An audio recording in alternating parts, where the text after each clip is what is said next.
دل کا دروازہ ہر وقت نہیں کھلتا۔ دوسری بات، ہر وقت قبولیت کا وقت بھی نہیں ہوتا، یہ بھی کبھی کبھی لمحات آتے ہیں، ایسے لمحات کہ بندے کی زبان سے جو نکل جائے اللہ اس کو قبول کر لیتے ہیں۔ خوش نصیب ہوتے ہیں وہ افراد جو ان قبولیت کے لمحات کو استعمال کرتے ہوئے اپنی آخرت کو سدھارتے ہیں، اور بدنصیبی ہوتی ہے ایک بندے کی کہ اس قبولیت کے وقت سے فائدہ تو اٹھایا لیکن فائدہ صرف دنیا کا اٹھا لیا، آخرت کا نہیں اٹھایا، صرف دنیا کے چند ٹکوں کے لیے اس وقت کو، اس لمحے کو ضائع کر دیا۔ ایک بہت بڑے اللہ والے ابو العباس ان کا نام تھا، مدینہ منورہ حاضر ہوئے اور اس کے بعد ارادہ کیا احد میں جانے کا، شہدائے احد کی زیارت کے لیے تشریف لے جانے لگے، تو پیدل چلے مدینہ منورہ سے احد کی طرف، تو راستے میں ایک آدمی تھا، وہ بھی ساتھ ہو گیا، اس نے کہا نیک آدمی ہے، چلو میں بھی ان کے ساتھ چلتا ہوں۔ وہاں جا کر جب شہدائے احد کی زیارت کی، حضرت حمزہ رضی اللہ تعالیٰ عنہ کا مزار بھی وہیں ہے، ان کی زیارت کی، تو انہوں نے، یہ جو بزرگ تھے، ان پر اللہ پاک نے اس وقت کو منکشف کیا کہ یہ قبولیت کا وقت ہے۔ چونکہ ساتھی تھا، ساتھ آیا تھا، ساتھی کا حق ہوتا ہے، اس کو قریب بلا کر کہا کہ یہ قبولیت کا وقت ہے، اس وقت جو مانگو گے تمہیں مل جائے گا، اور خود لمبی دعائیں اللہ پاک سے مانگتے رہے۔ اس نے بھی مانگی، اس کے بعد واپس نکلے وہاں سے تو ایک آدمی سامنے سے آیا اور اس نے جیب میں سے ایک دینار نکالا اور اس دوسرا ساتھی تھا اس کو 1 دینار دے دیا۔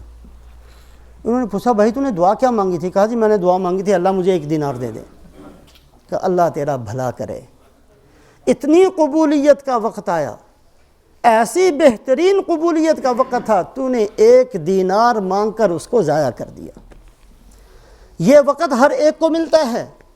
ہر ایک بندے پر یہ لمحات آتے ہیں، اور اس کا تجربہ ہر آدمی نے اپنی زندگی میں بارہا کیا ہوگا، لیکن بدقسمتی یہ ہے کوئی سائیکل مانگ لیتا ہے، کوئی موٹر سائیکل مانگ لیتا ہے، کوئی دنیا مانگ لیتا ہے، کوئی دکان مانگ لیتا ہے، کوئی کچھ چھوٹی چھوٹی چیزوں کے اندر ان چیزوں کو ضائع کر دیا جاتا ہے۔ اللہ کے نیک بندے ان لمحات سے فائدہ اٹھاتے ہوئے اپنی آخرت کو سدھارا کرتے ہیں۔ تو اس بات کو سامنے رکھیں،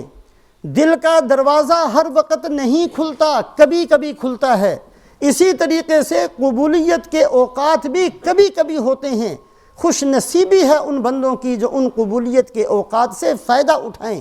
اور تیسری بات،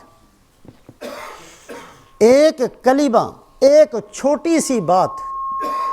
دوسرے کی ہدایت کا سبب بن جائے، یہ وقت بھی کبھی کبھی ہوتا ہے، یہ بھی ہر وقت نہیں ہوتا۔ کبھی کبھی ایسا وقت آتا ہے کہ ایک کلمہ، ایک چھوٹی سی بات دوسرے کے کان میں پڑی اور اس کا کام بن گیا۔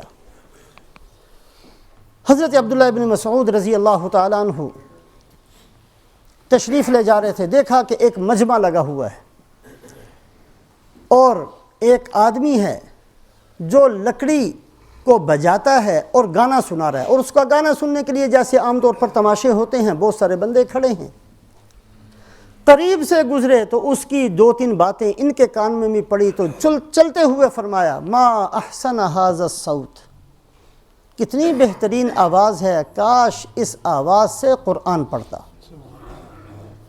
کتنی بہترین آواز ہے، کاش اس آواز سے قرآن پڑھتا۔ یہ کہہ کر وہاں سے گزر گئے، اس کے کان میں بھی یہ بات پہنچی، اس نے کہا یہ کون تھے بزرگ؟ انہوں نے کہا یہ تو اللہ کے نبی کے صحابی ہیں۔ تو وہ وہیں اس اپنے گانے بجانے کو توڑ پھوڑ کر جلدی سے آیا اور کہا جی میں آپ کے ہاتھ پر توبہ کرتا ہوں اور آج سے اس آواز میں صرف قرآن پڑھوں گا۔ ایک کلمہ دوسرے کی ہدایت کا سبب بن جائے، یہ وقت بھی کبھی کبھی آتا ہے، ورنہ عام طور پر پورا قرآن دوسرے کو سنا دیا جائے تو کوئی اثر نہیں ہوتا۔ کبھی گھنٹوں تقریر دوسرے کو سنا دی جائے اس پر اثر نہیں ہوتا، اور کبھی ایک کلمہ دوسرے کی زندگی کو بدل دیتا ہے۔ حضرت سلطان ابراہیم ابن ادہم رحمۃ اللہ علیہ، جنہوں نے بہت بڑی حکومت چھوڑ کر درویشی کو اختیار کیا تھا، تشریف لے جا رہے تھے، دیکھا کہ ایک نوجوان ہے جس نے شراب بہت زیادہ پی ہوئی ہے اور بے ہوش ہو کر گرا ہوا ہے، اور اس کے منہ میں سے قے اور مکھیاں اس کے اوپر بھن بھنا رہی ہیں، نشے کی حالت میں دھت ہے۔ سلطان ابراہیم ابن ادہم رحمۃ اللہ علیہ جلدی سے گئے، پانی لے کر آئے، اس کے منہ کو دھویا، اس کا سر اپنی گود میں رکھا، بیٹھے رہے، اس کو ہوش آئی، دیکھا اور کہا کہ آپ سلطان ابراہیم ہیں؟ کہا ہاں۔ کہا آپ اور میں، میرے جیسا گندا آدمی؟ اسی وقت اللہ پاک کی طرف سے کہا گیا، اے ابراہیم تو نے اس کے منہ کو دھویا تھا میری لاج رکھ کر، اور میں تیری لاج رکھ کر اس کو مکمل ولایت دیتا ہوں، پورا ولی بناتا ہوں۔ تو نے میری لاج رکھی کہ یہ میرا بندہ ہے،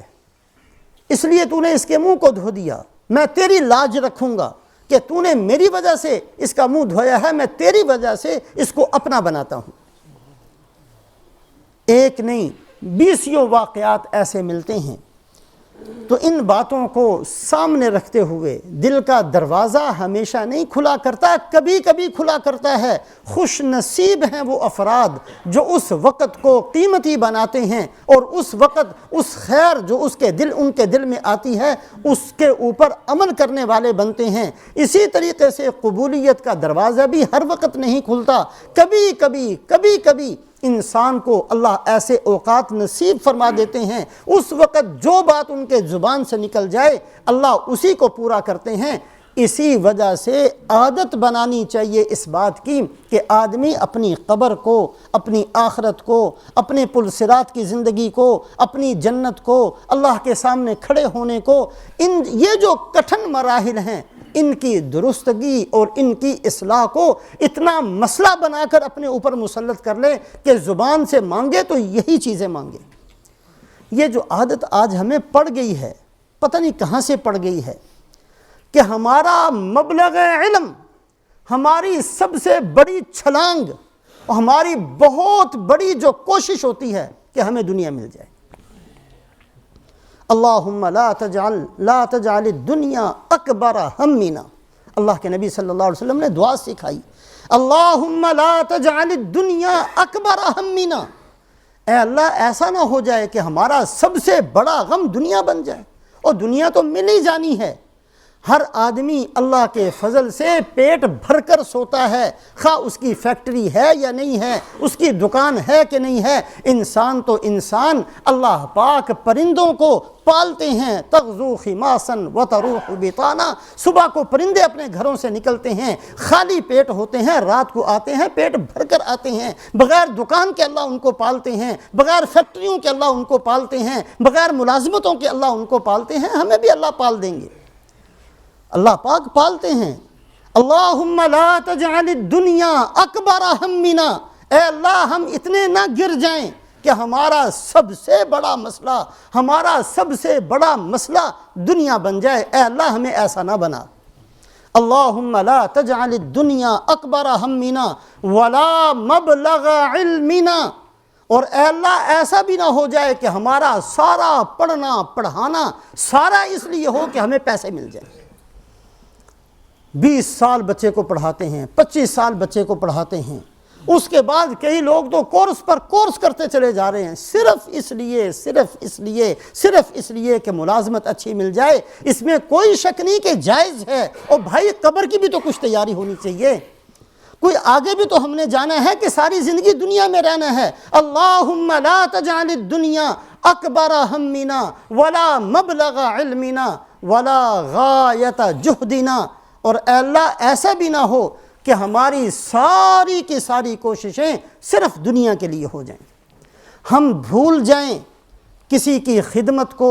ہم بھول جائیں کسی کے اکرام کو، ہم بھول جائیں کسی بیمار کی تیمار داری کو، ہم بھول جائیں کسی کے کام آنے کو، یہ چیزیں ختم ہو جائیں اور ہم صرف اور صرف جہاں قدم اٹھے ہمیں پیسے ملنے چاہیے، اگر ہم کسی کو دیکھ لیں تو ہمیں پیسے ملنے چاہیے، کسی سے مل لیں تو ہمیں پیسے ملنے چاہیے، کوئی ہمارے پاس آئے تو پیسے لے کر آئے، ہم کسی کے پاس جائیں تو ہمیں پیسے دے۔ اللہم لا تجعل الدنیا اکبر ہمنا ولا مبلغ علمنا ولا غایت جہدنا، اے اللہ ہماری تمام کوششوں کی انتہا ہم دنیا بن جائے، اے اللہ ہمیں اس سے محفوظ فرما۔